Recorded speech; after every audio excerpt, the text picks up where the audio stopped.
हर हर महादेव।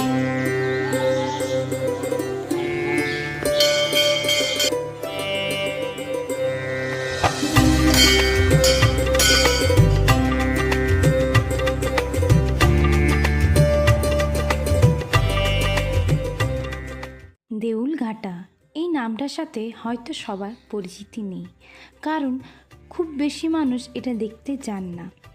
পুরুলিয়া বেড়াতে এলে অবশ্যই সব জায়গার মতো এটিকেও নিজেদের লিস্টে রাখবেন, কারণ 2000 বছর ধরে টিকতে থাকতে থাকতে আজ মাত্র 2টি মন্দির টিকে রয়েছে।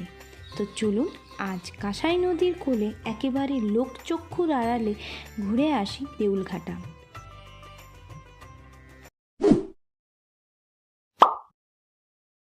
তাহলে চলুন এরপরে বলি আপনারা কিভাবে দেউলঘাটা আসবেন। পুরুলিয়া স্টেশন থেকে নেমেই